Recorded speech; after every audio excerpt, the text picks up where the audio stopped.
Welcome back to the YouTube channel, and today we have taken a question from the book Problems in General Physics by Irodov, and the question number is 1.39 and it is from the classical mechanics part. You can pause the video and read the question. Now let us discuss the question. Here let us consider a straight line and a particle is placed at x equal to 0 at time t equal to 0. And by some means the particle moves in a straight line along x-axis,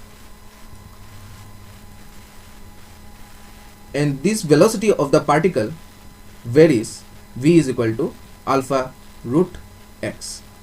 So we have to find the first part. We have to find the velocity and the acceleration of the particle. As we know, the acceleration of the particle is dv by dt. We can also write dv by dx into dx by dt. So what is dx by dt? This is the rate of change of displacement, which is known as velocity.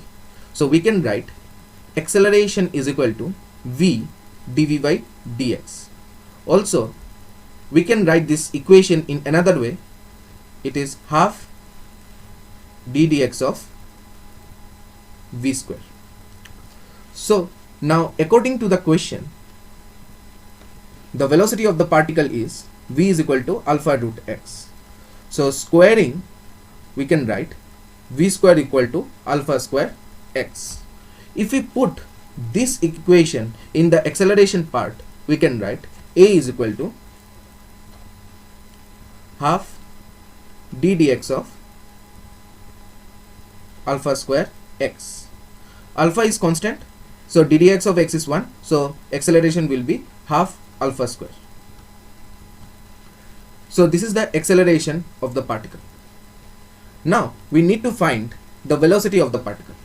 So we know acceleration is equal to dv by dt, and now only we have found the acceleration for the problem is half alpha square.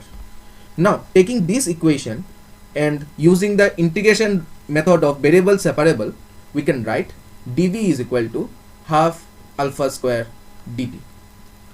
So dv, if we integrate both sides, the lower limit for the left hand side is 0 because it was at rest at time t equal to 0, and at time t equal to t, let the velocity be v. Similarly at the right hand side it will be 0 to t. So integration of dv is what? V. Here half alpha square is constant, so we can take out from the integration and we can write integration of dt is t, lower limit and upper limit. So we can write v is equal to half alpha square t. So this is the required velocity of the particle. Now let us go to the second part of the question. Second part of the question is that the particle moves for the first s meter. Let t be the time for first s meter covered by the particle. So s is equal to, we can write integration v dt. So by placing the value of v, we can write half alpha square t dt. Half alpha square is constant, we can take out from the integration, and the lower limit is 0 and upper limit is t. So t dt. So t, integration of t dt is t square by 2, lower limit is 0, upper limit is t. So we can write half alpha square t square by 2. So from this, what is t? T is equal to 4s by alpha under root 4s by alpha,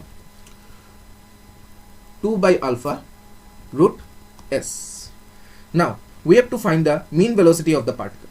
The mean velocity is defined as integration v dt divided by integration of dt. So integration of dt, the lower limit and the upper limit will be 0 to t.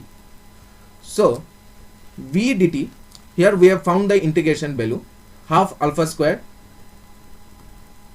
t square by 2, and it is t.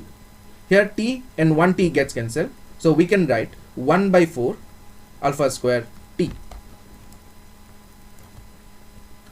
So putting the value of t in this equation, we can write 1 by 4 alpha square 2 by alpha root s.